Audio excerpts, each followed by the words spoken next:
All right, welcome. It is week 5. Can you guys believe it that this is already week 5? We are 1 week away from having our exam. So next Friday, it will kind of go live, not kind of go live, it will go live. We're going to talk next week on sort of what to do and what is needed for the exam. So we're not going to jump in right now.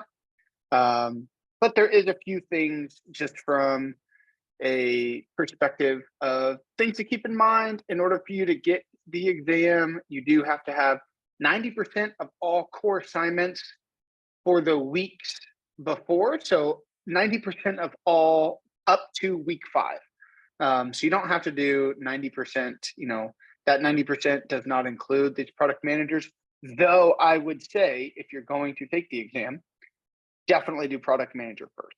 That is not uh, technically a requirement, but it'll be like a me requirement. Like I'm saying, please do not try to take the exam without doing those first. But just keep in mind there, you do need to have everything up and before or week 5 and on. Just note also that this week you only have one assignment called Jokes API. I had a great question on that one. Are we actually using an API? Are we creating our own? You are actually just creating your own.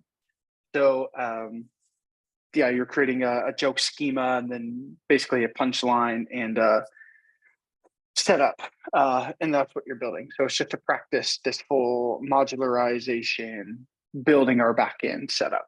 So that is your core assignment for this week. Sorry that that's plural, even though it's singular. My bad on that. Just want to remind you guys that the discussion questions are due Sunday. They are open. So if you haven't, please go do those.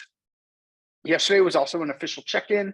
So you should have received an email. You guys have been doing an incredible job at doing your assignments, doing your stuff, being in compliance. So great job. Kudos to you guys. No issue. So it's been great for that. One thing I want to do before we really just jump in is I want to get a feel for how you guys are feeling. We're now in our 5th week, so we're more than halfway, obviously. And we're really starting to approach this exam quickly. So if you guys could in the chat, maybe on a scale of 1 to 10, just kind of put how you're feeling about understanding everything up to this point of everything that we've learned. We're going to go over quite a bit of stuff, but just a general feeling 1 to 10. How are we feeling about this code, about this stack, everything?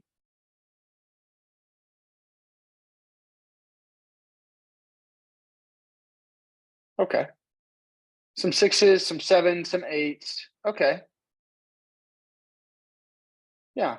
And if you guys are anything below that, that's okay. Feel free. Just Gray and I are here for office hour, available on Discord, available through email. As I've said, if there is something you really need to chat with me on and my schedule does not allow it, or it's not going to put you until like next week, please feel free to email me and see if there's anything I can do, or just say, hey, I need to chat.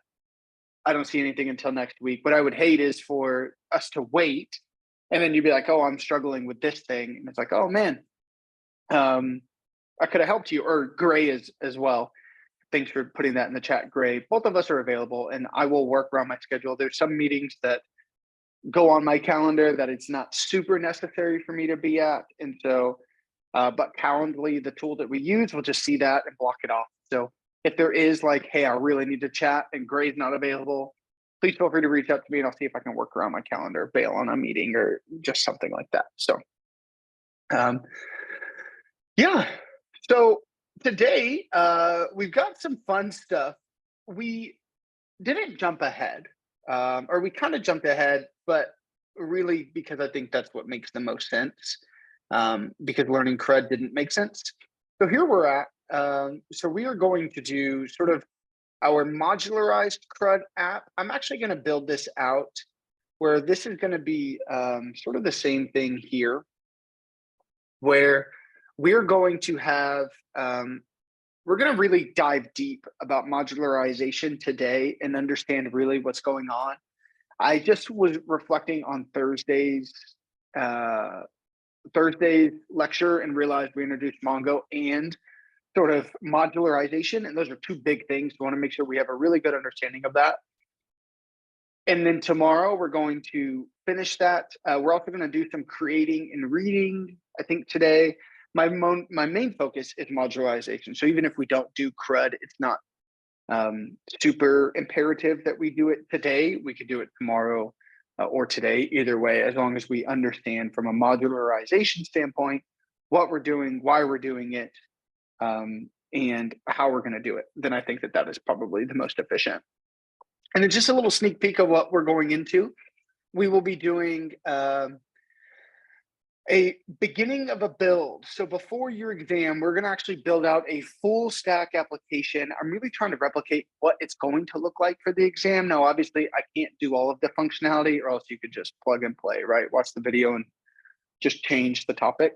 So it's going to be a little bit different, but the main portion, the main pieces of exactly what you're going to have to do for the exam is going to be the exact same, right? You're going to have to do some create, read, update. We're going to have to connect the two servers together. We're going to have to have the middleware to do that, be able to move them back and forth and move data back and forth. So we're going to build all that. So we're going to build our back end this week. And I think we'll probably start, maybe it depends on what we get done today. Either we're going to do all of CRUD plus validations tomorrow, or we might hit validations today when we talk about model, because it's pretty easy to look at validations. And then we're going to start our back end. And then we will have 3 days, really, that I don't anticipate we're going to have to do all of this. What I really am hoping is that we're going to do our back end on Thursday. And then Tuesday, Wednesday, we're actually going to finish it. We'll finish the entire project. And what Thursday will be reserved for is going over the exam. We're going to do deployment on Thursday afternoon. So for office hour, I'm going to walk through a deployment of the project that we currently have, or whatever we not currently have, but what we will have and what we will build. And then what I'm wanting to do is to maybe do a few of the more advanced stuff. So not necessarily black belt stuff, but getting you to start thinking what would advanced functionality look like. And so that'll be up until that'll be on Thursday. So that'll be Thursdays, but it also gives us the kind of a buffer day that if we needed to add in something, or if we're going a little bit slow, we have 3 full days to really build this, which I think we'll have plenty of time to do. Then moving on is kind of easier stuff. Not easier, sorry, shouldn't have said that. Stuff that does not, it is not important necessarily for the exam, but just nice to have. We're going to look at some auth. We're going to look at some OOP and class components if we choose to. And then there's a couple of things that this is sort of what I'm supposed to go through, but we might try to build a login and registration app, because it's really important to know how a web token works and what that looks like. So we might go ahead and build that out instead, because I think, again, that is much more of a transition into your job. Knowing how to do, I don't know, Socket.io might be kind of important, but understanding a web token will be much more important. So that's what we'll do. And in the meantime, you will have this question was asked in the chat, but I think it's a great one. You do still have 3 chances to pass this exam. Your first one will open on Friday. I would encourage you guys to get it done by over the weekend. Not necessarily. I think I am going to close it on Monday, and then I will open up a new one. Basically, so if you want to do your first, or your if you want to do a retake, I'll have that available for you. So that way, if you guys do have to retake, you can do that. And just as a reminder, your last chance to submit discussion questions and assignments is Wednesday, Wednesday end of day. And then your last chance for an exam is Tuesday end of day. Now, obviously, if something unique happens, then we can, I've got a little bit, maybe a day's worth of wiggle room on this MERN exam end of day, maybe a day and a half. But if we're getting to like Thursday, you're wanting you're wanting a code for Thursday, or you're wanting a code Friday, that can't happen. So great question, Katie. Tuesday is the last day to start an exam, and then you'll have 24 hours to turn that in.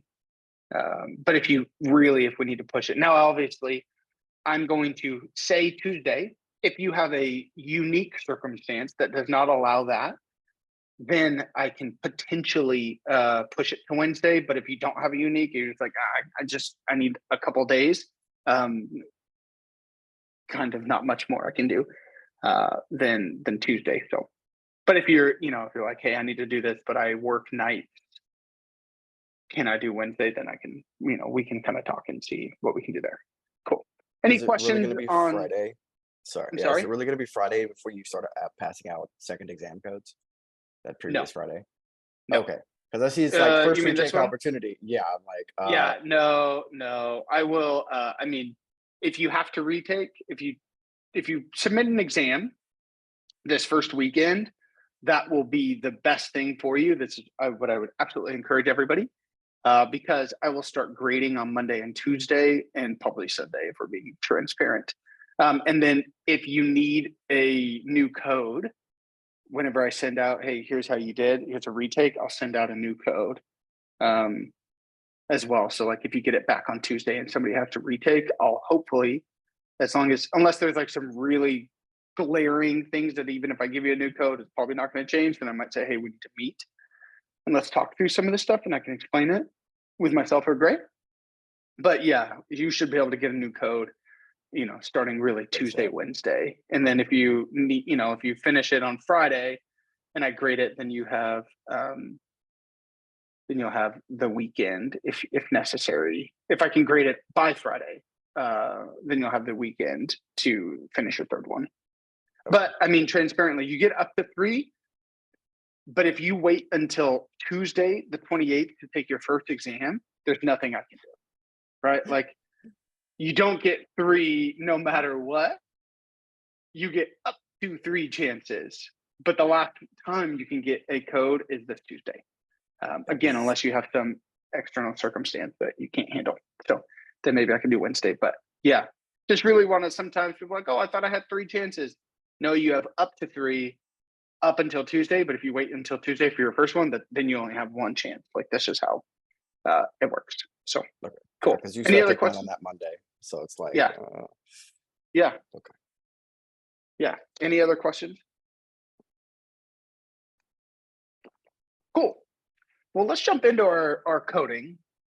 I thought it'd be really important if we look at modularization, if we look at diving into sort of what we need to go over and what we need to do to set up a backend. I thought maybe if we build out our backend one more time, then what that'll do is it'll allow us to really understand the inner workings of this. So that's what I want to do today, is build out our backend.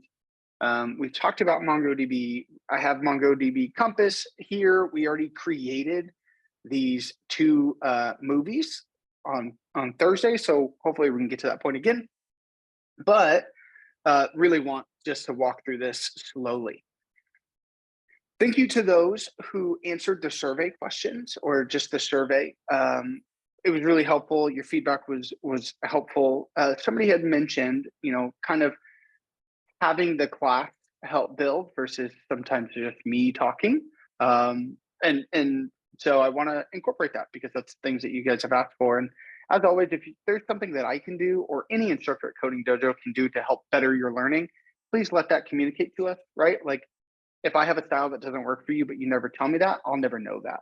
If there's ways that I can use more visualizations or less visualizations or talk less or, do more group activity, if you guys let me know that stuff, then I can absolutely build and want to try to tailor. Obviously, maybe I can't hit everything for everybody, but try to tailor these lectures around you guys as best as we can. So cool. So somebody asked that, so let's go ahead and do that. We're going to do a class build today. I ask that you guys can come off mute. Obviously, just be aware if you're answering every question, maybe some self-awareness of, hey, let's let some other people answer as well, would be helpful. And I might, at the end of the day, if you're answering all the questions, I might say like, hey, does anybody else other than Gray know the answer? And if I say that, that's not a testament of, anything bad for you. It's just more of, hey, I trust that you know it. Let's see if anybody else can do it. Okay. So we're gonna build from the platform. We've already got MongoDB, or we already have that. We see these basic concepts. We're gonna walk through how to use that again, using that, our different setups from a document and collection, how that works. But I really want to start from here and really build out this backend. So as we're doing this, all I have is this folder, right? Or this assignment or lecture, if you will. I haven't done anything with it. We're not going to worry about the client right now, but we're going to build out the entire backend just on our own. So can anybody be my lead and guide? What is the first thing I need to do within this assignment? This, again, think about this as the overarching assignment where it's going to have a client and a blank folder. What is the first thing I need to do? Server. There it is. We love that, Bear. Okay, so I need a server folder, right? Perfect. Now what else do I need to do? Again, I want this to be, you guys are building this alongside of me. What else do I need in my server folder? A couple things I need for setup. Server.js. Server.js, is that a file? Yeah, file. Okay, server.js. Thanks, Tyler. What else am I gonna need? And we're gonna get our folder structure and everything set up first, and then we'll go into each individual file. Do you need a config I need a folder? config folder, absolutely. Config folder. Controller? Controllers, yeah. Oops, I put that inside my config. Just move that, perfect. What else do I need? Jang, I see you did something. Models, yeah. And then what is my last one I need? I got config, controllers, models, and routes. Yeah, exactly. You guys are all on it. Perfect. So we've got this set up. Perfect. Right. Now I need to, I think Katie said, I need to install an Express. Now, before I install Express, what is something I need to do in order for, because if we've seen that even, I don't know if it's just my computer, what's going on. But if I just try to install Express, it doesn't do anything. So in order for me to create a file that has a list of all my dependencies, what is that file called? Can anybody remember? Package JSON? Yeah, remember my package.json, thanks, Lee, is my file that gives me all the dependencies. So if I ever delete that folder called node modules, all I have to do is run npm I or npm install. It'll look at that package JSON, and then it will download all the dependencies. So in order for me to create that package JSON, I'm not just going to go in and press, new file package.json. What can I run? What in here in my terminal? Let me get this a little bit bigger for you guys. What can I run?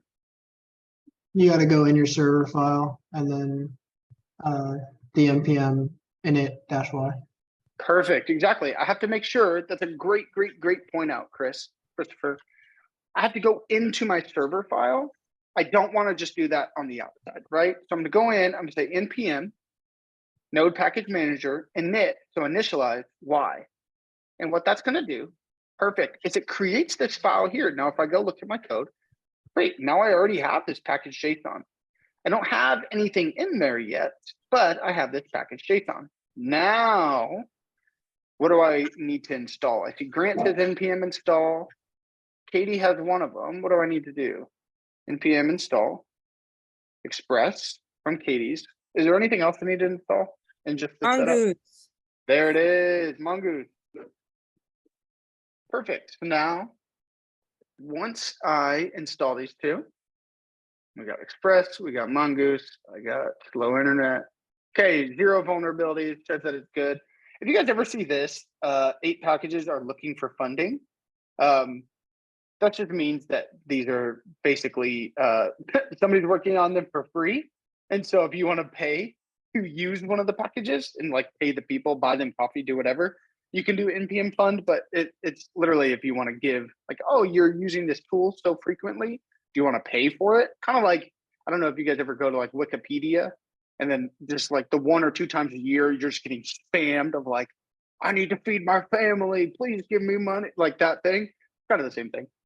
You're like, oh, this is free. So, anyways, cool. So now, now that we run that, if I come back here and I see now added on this package lock JSON, but then I also added on this node module. So cool. And then if I look in my actual package, you see Express and Mongoose. Perfect. Now, because this node module was created, what do I want? What's the last thing I want to make sure is in? Yeah, great job, Chris. I need to make sure that I've got a git ignore file. And what am I ignoring? Node modules. Cool. I'm going to say I'm going to ignore node modules. Perfect. Cool. So now it's saved. Let's get rid of this. Bring this over here. Perfect. Okay. So our setup is all but complete, right? We've got just again, let's walk through this. We've got a config file. We've got a controllers. We've got a models, a node module that was created whenever we installed Express and Mongoose.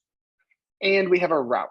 Plus we have our git ignore, which says, hey, when we upload this to GitHub, I want you to ignore these node modules. And then we have our server.js, which has nothing in there.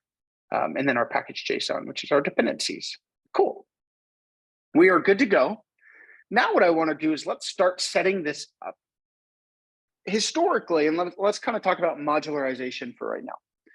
What we've done so far and what we did up until last Thursday is we kind of put everything in our server.js.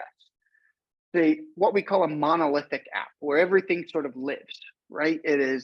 All of it is just in one file. And so for something small like what we're doing, that's not inherently bad. It will work. It is okay. But as you start building out and you start building projects and certain, you have multiple components and you have multiple different aspects of your file, it can get really confusing if everything's in the same file. So this whole idea about modularization is, hey, how do we compartmentalize and only put alike things together? So what I mean by that is anytime I want to deal with routes, right? I can go and instead of trying to find, if you go back to like our server.js that we had, and we had our axios.get or our fetch, we had that all on my server.js. I can be like, well, what routes are associated with my movie? And I can go into my routes folder and look specifically at my movie routes. Or if I had a team and players, right? I could go in and I could associate and say, okay, what all routes are for my players? What all routes are for my team? And it's a lot easier to debug if you don't have to search one massive file and say, where is this function? Where is this piece of code that makes X or Y happen?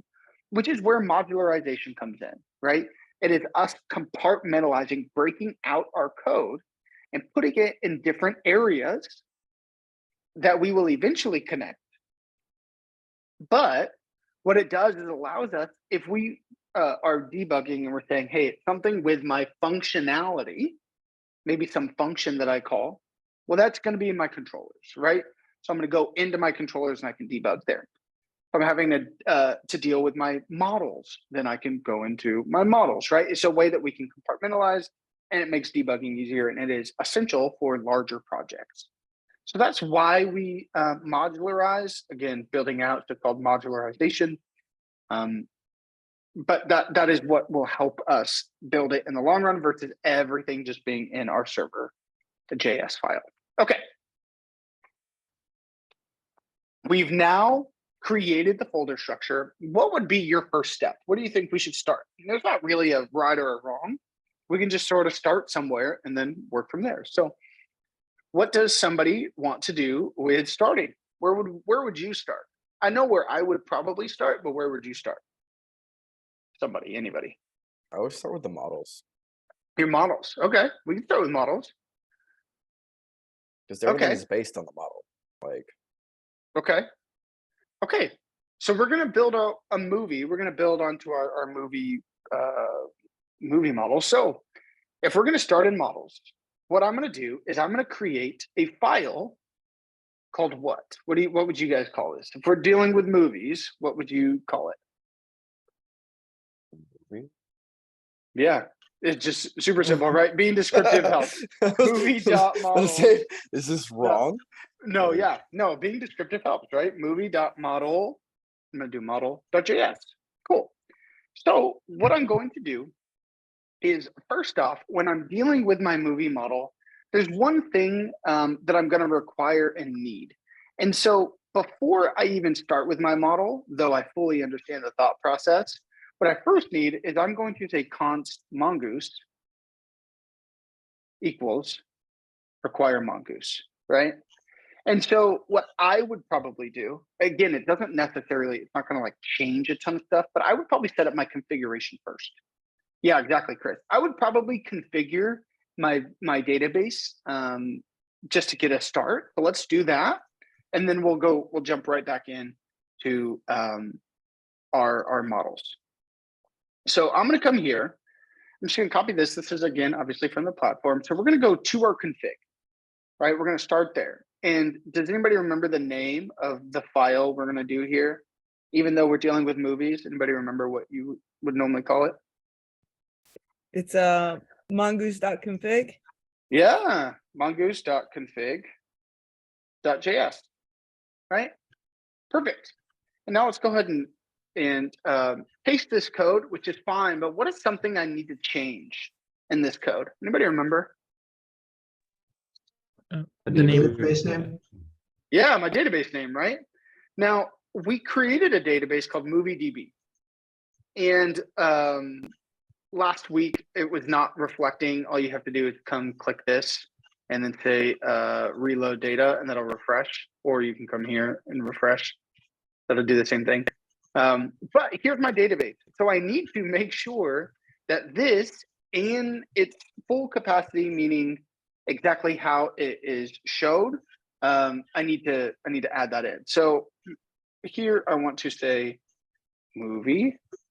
Now I have a capital D, lowercase b, so I'm gonna call this MovieDB. Cool. Now this is taking Mongoose, which we just downloaded, and it's connecting to my MongoDB server. Here's my what we call a connection string. And then it's saying specifically, I want to connect to this database. So if you see up here, here is my copy of my connection string. Let's just even look at this real fast. Here is my connection string, MongoDB :/localhost 27017. So in the same way that here it says 127.0.0.1 2017, this 127 to this 1 colon also is localhost. Like they could be switched out. So if you guys have ever sort of seen, like 127, like when you start a server, sometimes it says that they're the same thing. They're synonymous, localhost, and then 127.0.0.1. They say the exact same thing. So that's why that works. It's just also a local host. Cool. So we're saying look specifically at my MongoDB database, and in there I want to like my MongoDB account, and in there I want to look at specifically this MongoDB database. Perfect. Now my config file is set up. We are good to go. I don't need to add in anything else. It's either going to say we've established a connection, or we're going to catch the error, or we're going to have some error. Okay, going back to my model, what would I do here? Now we've said this. What am I going to create first?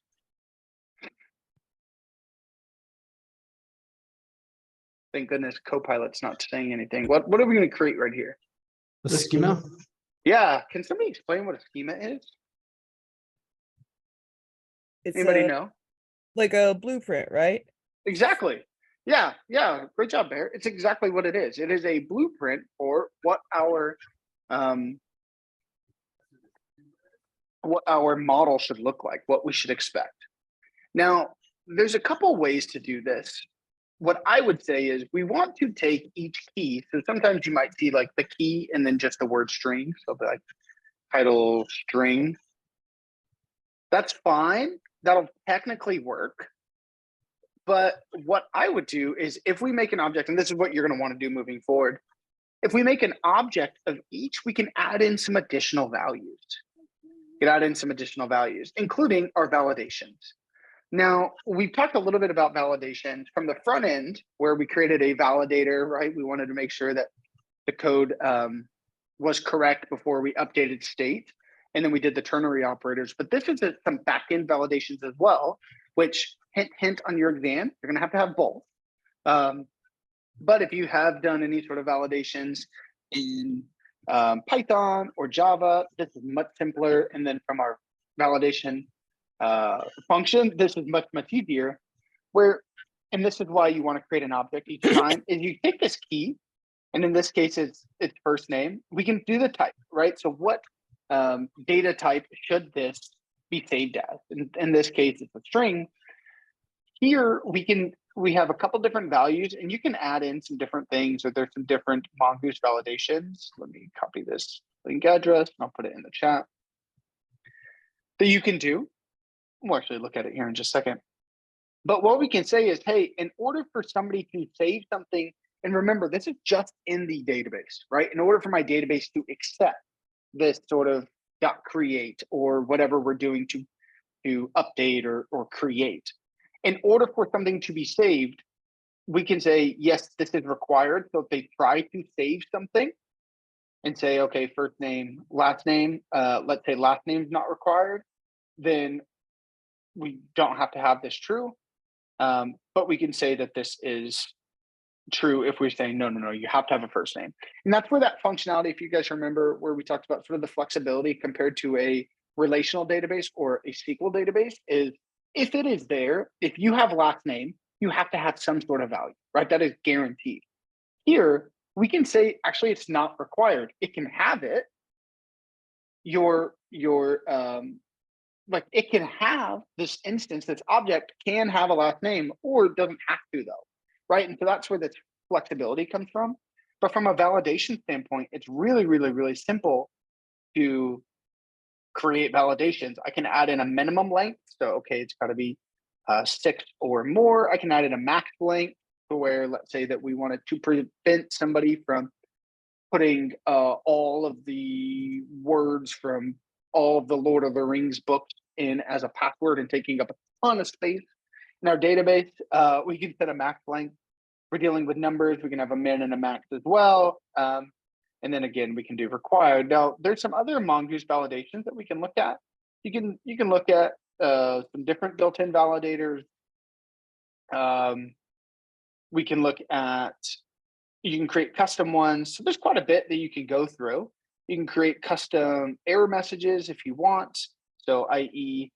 must be at least 6 got and then some sort of value, or you can that's what we're creating. So from a validation standpoint, it's much, much simpler than any sort of Python or anything like that, because all we have to do is worry about, required max length, min length. I would say that you aren't going to have to worry about much more from a validation standpoint than these values right here for the exam. So you should be good there. But let's go ahead and build out some of these. So we have our title. We're going to have a type of string. So it's just going to say, okay, this is the string value. And then let's go ahead and say, yes, this is required. And that's good to go. Cool. Now we can, if we look at this, we can say required. And then what we can see is if we want to add in multiple things. So right now we just say true. But if I wanted to add in a custom validation error, I can say title is required, right? And it'll automatically say that. Now that'll say that on our end. It's not necessarily going to show that on the front end, but for right now, that will work. Cool. Perfect. Does that make sense? Any questions on validation? So basically validations are just put required under the movie, like for example, movie schema would be like a required. That's it. Nothing fancy. So with each value, right? So in this case is in this specific key of our movie object, we're going to say the title is required. And then we could say like min length. I think I have to put a comma here. And then these are all built in. Let's see if it is lowercase. Yep, it's all lowercase. So we can say min length. And then we can say, yep, title must be at least 3 characters long. And then I could say a max length if I wanted to. And then there we go. So now our title must be less than 255 characters and more than 3. And so that's all it takes from a validation standpoint. If these do not work, if it checks in the minimum length, and it's all, these are what we call built-in validators, which is nice because we don't have to do some of the heavy lifting. This is already built in for us. So that's all it takes for validation here. Okay, pretty straightforward then. Yeah, very straightforward. And then we're going to have release here. And then let's say it's type number. We're going to say release year is required. And then it should be, I think this is perfect. Let's say 2023. Perfect. So here we have our 3 things, and that's it. So what I can also do is I can add in one last thing I want to do is I want to add in timestamps true. What timestamps true is going to do is it's going to create a created at and a updated at for me, so it can automatically do that. Cool. We've got that closed off. You might see it as this as well, but just want to make sure you have that closed off.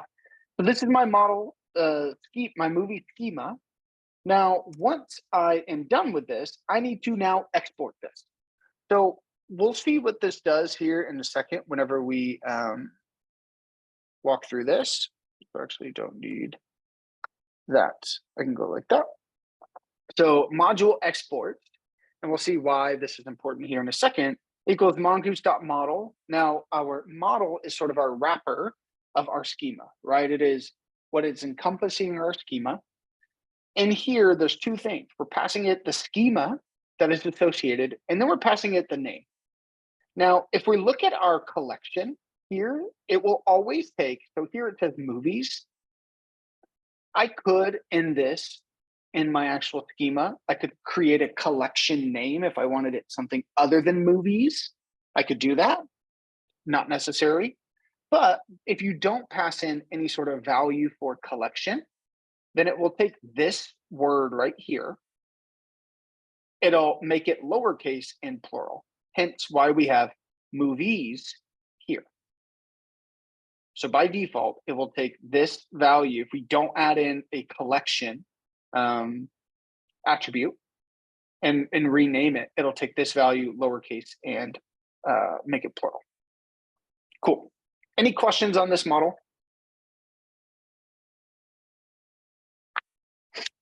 Okay.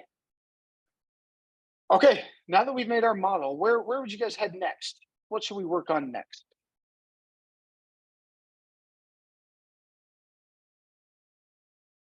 Anybody? Yeah, let's go ahead and do a controller. So if I was going to name this, what would I name it? Let me guess, movie.controllers.js. There you go. So I'm going to make it singular. So not controllers, but controller. And then .js. But exactly, that's exactly what I'm doing is saying movie.controller.js. Cool. Now, got to do a few things. First off, our controller does what? Can anybody tell me what our controller does?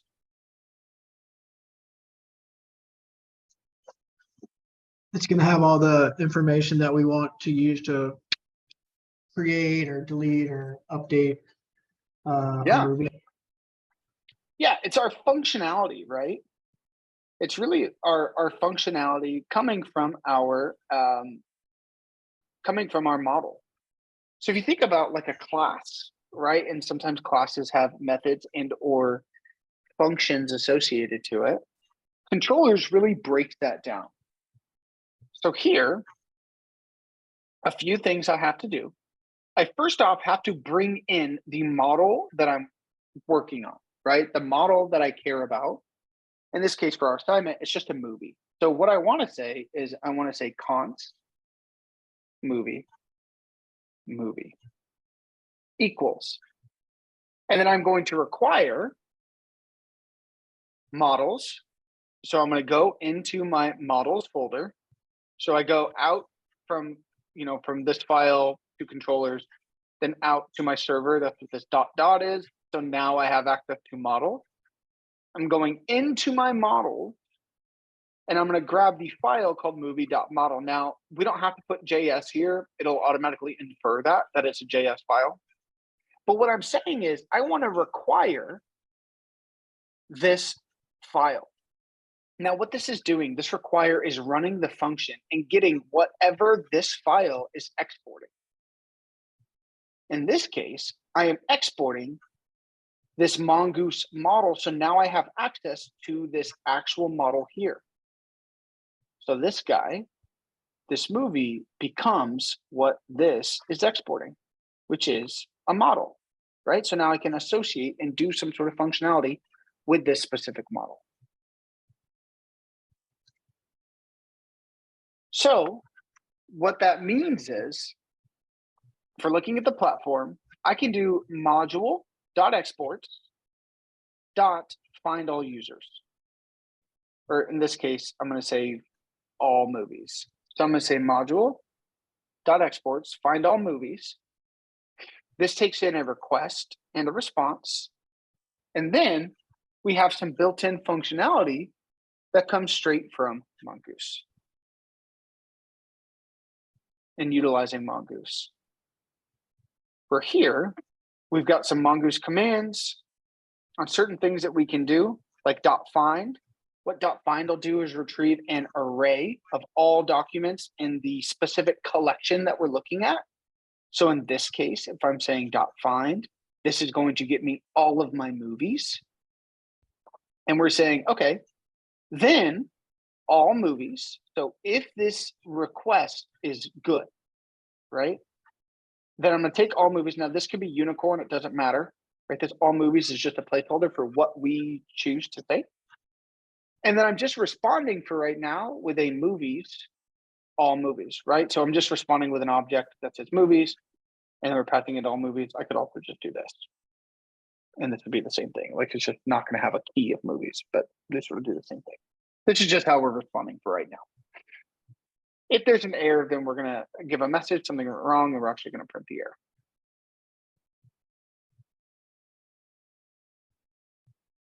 That's all we're doing here. If you deleted the movies from that and just had all movies, would you also delete the curly brackets around that? Yeah, I think you could, because this is just taking back an object, but then because this is already a JSON object, it should be able to work. Okay. Yeah, because that is just an object. So that's what you're returning back is an object. So yeah, you could. You just delete all that and then put all movies. Good question though. Cool. Let's see. So we've created our model. We've now created and our schema. And you could do sort of two things here. So if we are going to follow, this way, we could have said, const movie equals mongoose.model and then said module.export movie, just like this. Or we could just do it all in one line, which is what we did. But they both work the exact same. Instead of us creating this variable and then exporting it, we just put this in place of this, and it does the exact same thing.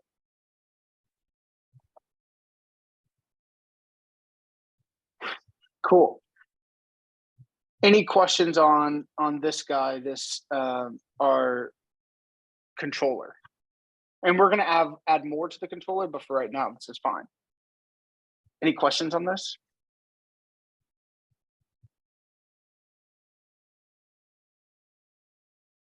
Okay. We are, oh, go ahead, Jonathan. Yeah, on the Learn platform where it has the section on Mongoose commands, what file do those go into? These guys? Yeah, Yeah, so these will be in your controller. that'll be in your controller. Okay. Mhm. Okay, cool. Thanks. Yeah, yeah, of course. Now, right now, if we're saying like user.find name Jessica, we can set that up if we have certain things like this find one would be what I would use kind of versus something like this, where you could just put name Jessica. But these do different things, but yeah, these will all be in your controller. Yeah. And these are some of the stuff that we're going to get to tomorrow. We're going to do some more advanced querying and doing our updating and deleting tomorrow because yeah, we only have 14 minutes left. But I want to finish this and get this set up. We've done our config, we've done our controllers, we've done our models. Our last thing is our, right? So all we need to do is go and this one, I'm going to say movie dot routes because there's multiple JS. Perfect. And now I need to first off, what do I need to do first? Can anybody remember? You have to import the controller. Yeah, exactly. Chris, can you tell me why that's important? Because in here, you're gonna have your API calls with the routes, and that's gonna call back to the controller. Mm-hmm. Yeah, exactly. So here I'm saying I want to say module.exports equals app, right? And this is just a function. And we're going to get to this here in a second. We're going to say app.get. So here's my API call. We're going to pass in API/movies. Now, this is us creating our path to run some sort of functionality. What that is doing is we're saying, okay, when it hits this path here, API/movies, I want to go into my movie controller, which is this guy. And my movie controller, which requires this model, so it has access to my model. We're saying it has some sort of function called find all movies. Now, obviously, this movie controller just comes from us right here. If I would have called this unicorn, it would be unicorn.findAllMovies. So it's just because I called this movie controller that's why this is called movie controller. But really what it's doing is it's grabbing our controller specifically for this movie. And we're saying when this route is hit, here's what I want you to do. I want you to go into this specific controller. And I want you to run this function of find all movies. So once this route gets hit, I'm going to go in here. It's going to say find all movies. This is going to take in a request, give a response. We're going to see this movie. Now, again, this movie comes from here, and that's just saying my model. So now I'm utilizing Mongoose and Mongo to run this .find on my specific model, which is this schema. So it's going to go into this collection of movies right here. It's going to do a .find, and it's going to retrieve an array of all of my movies that are currently in my database. Does that make sense? Any questions on this? There's one more thing I have to do, and then we can test it and run it. What's the last thing I have to do in order for this to get going and working? Anybody know? Server JS. Yeah, exactly. I've got to, before I can even start my server, I've got to create my server, right? So as a reminder, we need to bring in Express equals require Express. This is us importing that. Then what we're saying is we want to create app, and app equals Express. Obviously, app is just a word that we chose to use because it makes sense. Could be anything. Now, before we do this middleware, there's one thing I want to say. I want to say require and I want to require my config file. So let's say, okay, before we do anything, let's require, boom, it comes here. It runs because this requires just a function. It runs this, it connects to my database. We either get established a connection or something went wrong. Then it comes back and we finish out what we're doing. So I need to do my middleware, which is app.use. Now this is for our post request, but this will allow us to send a post request. Then can anybody tell me what are the next two? I need two more things. Technically three. What are they? I don't want Copilot to give it away. What are the other 2/3 things I need to do?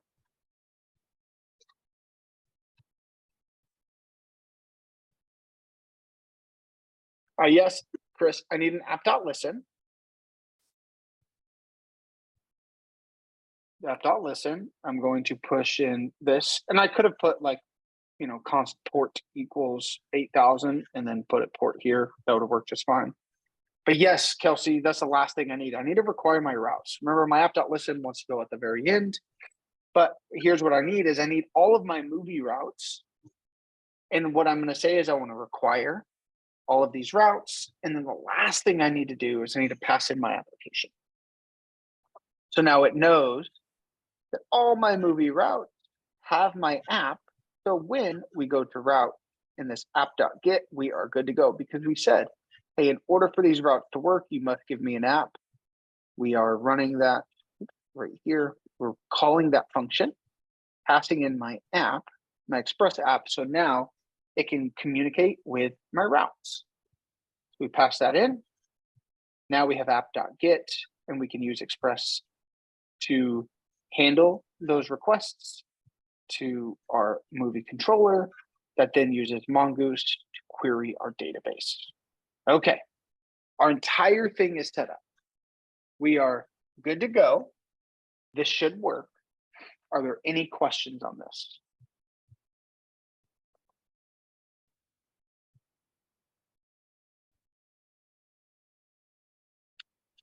If I say nodemon server.js, cool. I open Postman.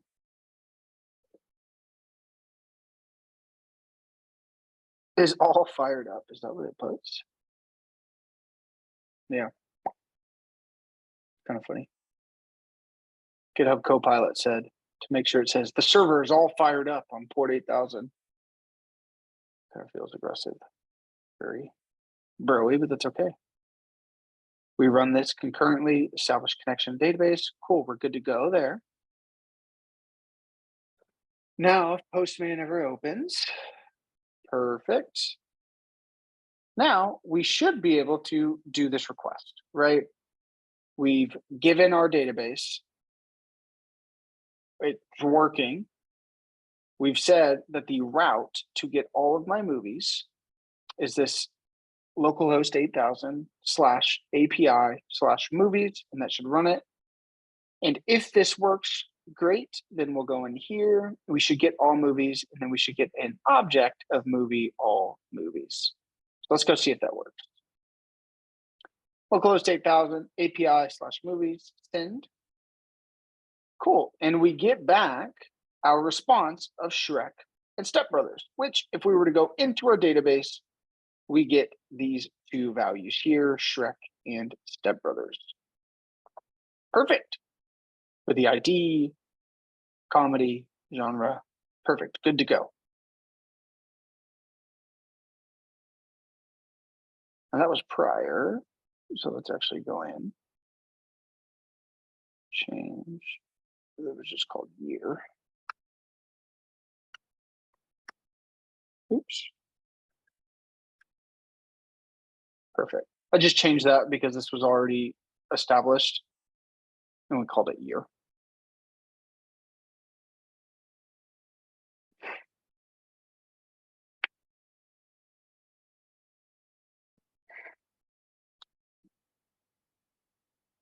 Any questions on this?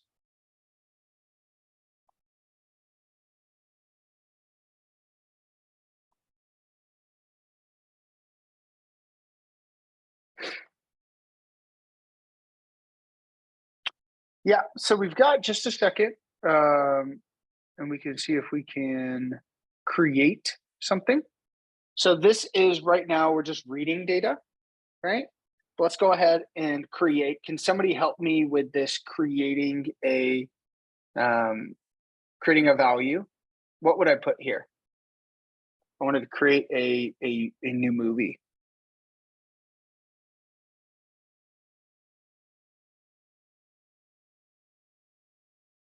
Would it be save? It's not save. Because I don't have any of that. I haven't even gotten that far yet. So Yeah, close. It's not save. You'd start by just rewriting line 3. Yeah, just so module dot exports And then just change it to create Dot. movie or however you want to do it. create. Yep, and this is going to be equal to a rec res. And then here, what we could do is so let's look at how Copilot does it, and then how I think this is probably a little bit overkill. What it does is it takes in, now we're going to take in this request.body. And whenever we check this on Thursday, but you could always just print or console log your request to see what this looks like. But if you remember, the request was a big request, but in there was a key called body, and that was actually the body of what we were requesting, right? Now what this is doing is this is destructuring that and then creating a title, a genre, and a year. And then we're saying movie.create. Now we know that our requests for what we're doing and the way we set it up, there can only be a title, a genre, and a year. And so we actually don't even need to necessarily do this. We could just say movie.create rec.body. So what I could do is say, movie, just like that. That's doing the same thing. This is sort of breaking it down and then giving you a little bit more control, if you will, or if you wanted to. There was different things you want to do. This would also work. And I believe this is how they show it on the platform as well. But then what we're saying is once that is done, once it's created this, if everything is good to go, I want to take this new movie and I want to show it in my response. Else, I want to say something went wrong. So let's go ahead and create this. Now, not only do I need to do this, so this has been created, but what else do I need to do in my setup yet? Yeah, I need to add a route. Thanks, Jonathan. So what I'm going to say, is it a get request? Is it a post? Is it a put, patch, or delete? What do you guys think?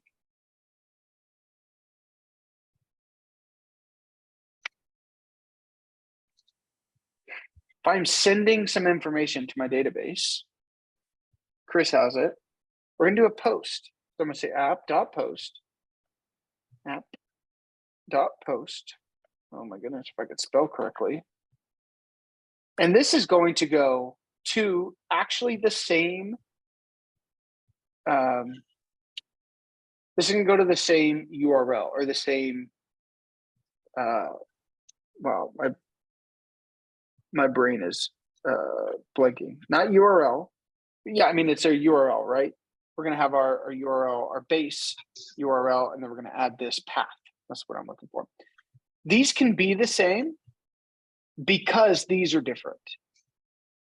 Because this is a post and a get, what the Express will actually do is it'll say, okay, what type of request is this?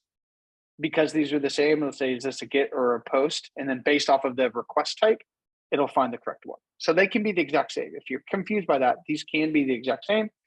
What Express will actually do is say what type of request and then go from there. But we're saying movie.create. Again, we're going into my movie controller. We have this create. Cool, we're good to go. So now let's go ahead and save this. And let's come here. And I'm going to say post, but there's a couple things I have to do. I'm going to say local host 8000 / API / movies. Perfect. But now what do I need to do if I'm using Postman, what else do I need to do?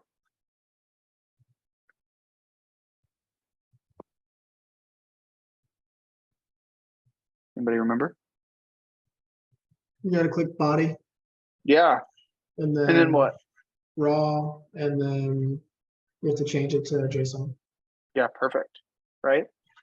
So now I can pass it in and I can say title. I think these have to be. Somebody give me a movie. It's got a slap though.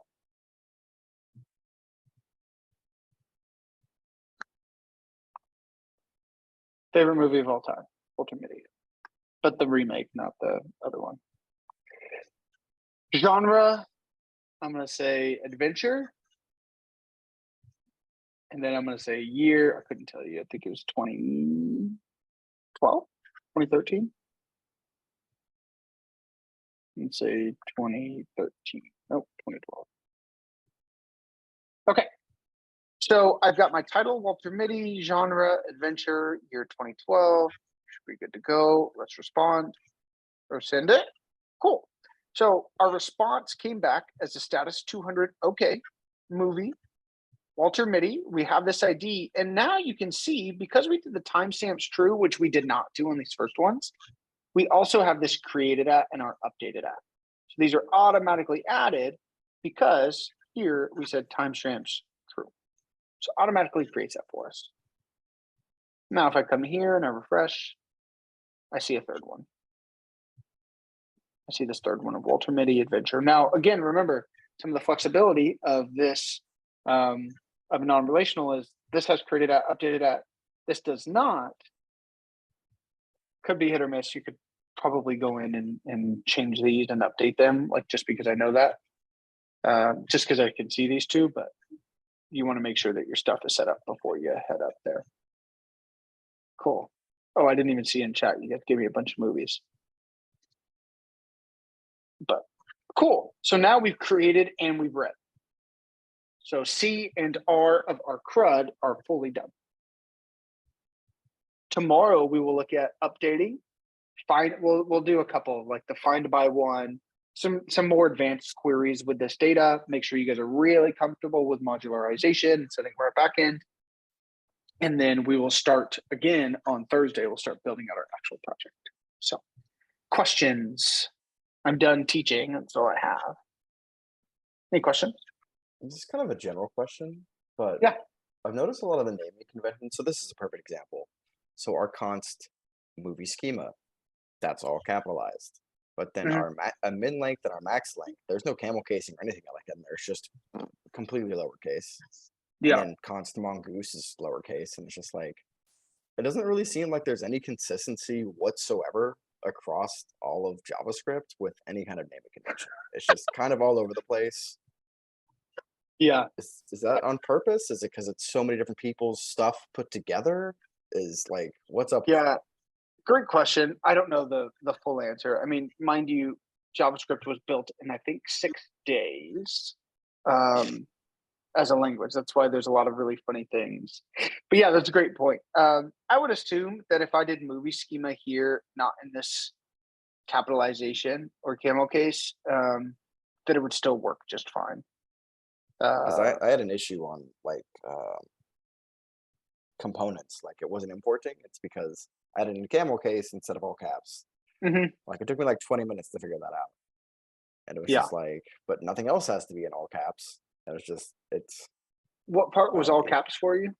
It's just the component name has to be in caps. Like just the first letter has to be capitalized. The first letter has to be capitalized. Yeah. Yeah.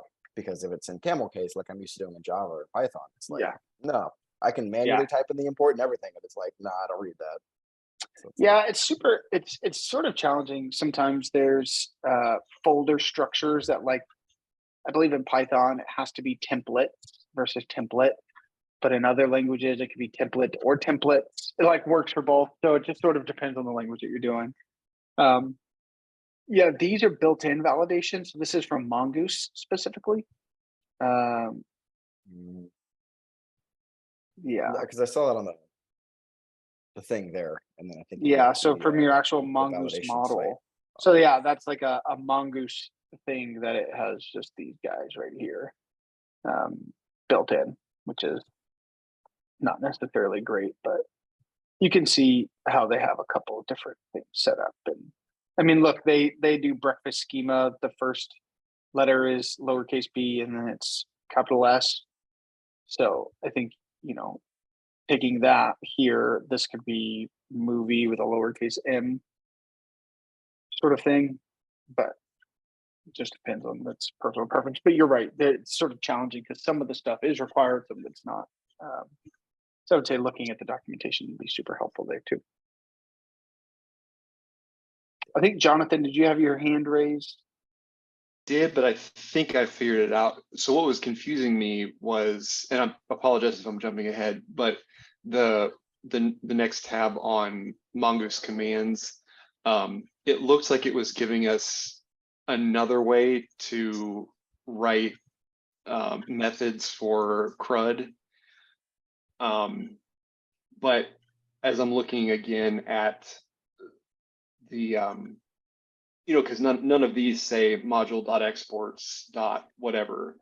But as I'm looking back at the Express plus Mongoose tab, it looks like the user.find, that's all inside the module.exports name. Does that make sense? Not following super much, but okay. So okay, if you can just scroll up to where just the one that we just did, like module.exports find all users. Mm-hmm. What was confusing me was in the next tab when it tells us Mongoose commands for finding all users. It's not, there's no module.exports. Yeah. But it seems like what they're just giving us is more of the actual body of I know I understand what you're saying, Jonathan. They didn't specify that would be like inside of the our function name is like a find all users or whatever, but the actual method itself is actually the find or find one depending on the mongoose, but they didn't really specify. That's a good point. Yeah, that's a good point. No, I'll write that down for our curriculum change. Yeah, I was just confused if they were giving us like new ways to write the commands they just gave us on the previous tab, or what was actually going on. Yeah, nope, that is confusing. Thanks for bringing that up. Yeah, I see what you're saying. So well, couldn't you just do instead of doing a model or module.exports whatever every time? I think that's what they were trying to allude to.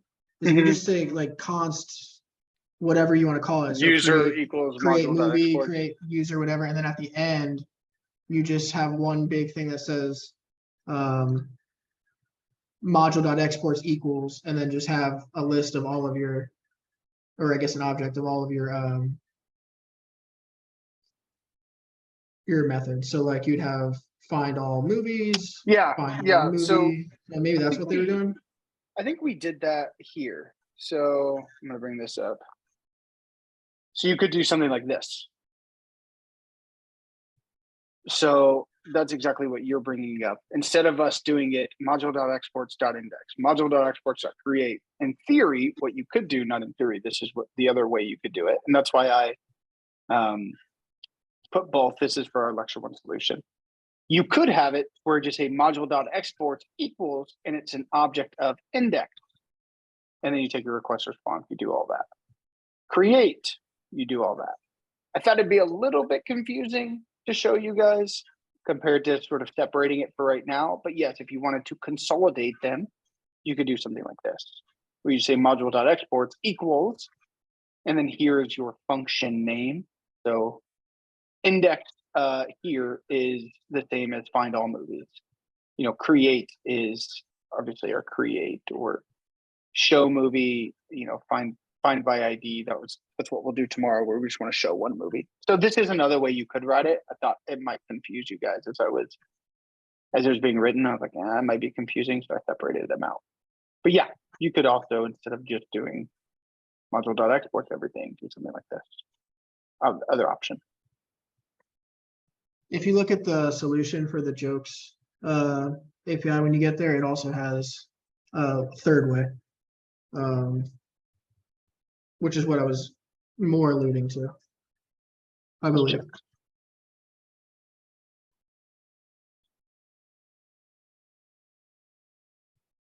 And if you scroll all the way down, they just do that. Yeah. You could Which also still do might this. not be the best, way of doing it, but Yeah, kind of a personal preference. I feel like if you're going to, it's sort of like if whenever we we're doing this guy. No, not this one. Sorry, this guy. This to me is way more work than just doing this, but it just depends on like, hey, if this makes sense to me, and I'm going to break this out, but I can do that versus just doing this guy. So I feel like this is sort of the same thing, right? Yes, you can have const update joke, all of these, and then you just export it down here. You could do that. But if you had, the only thing I would say against this would be like if you have a ton of functions, that could just get kind of tedious, and like if you forget one or write one and you didn't, now you're like, in theory, you're kind of updating in two places. So instead of on our code right here, either we just say module.export, so anytime we're creating a new one, then it'll automatically be sort of updated. And then the second cut portion, we're just adding on to this object. So it'll always be exported. But on this third one, that is our solution, we have to create it, and then we can create it. And then I could foresee us being like, oh, wait, oh, shoot, I forgot to add it down here. So if you forgot to add it, then that could be one thing. But that just shows you there's 3 different ways we can do this exact same functionality, and they all will work. So kind of as a personal preference at that point. But yeah, thanks for bringing this up, Chris. Cool. Anybody else have anything else?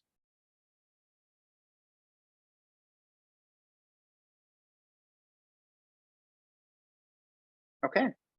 Well, that's it for today. Tomorrow, we're going to look at updates. We're going to look at just some more functionality from the query side. We're going to update, we're going to delete, and then make sure that we fully know that before we get prepared for Thursday to actually build that stuff out. So I hope you guys have a wonderful night. If you need anything, please feel free to reach out.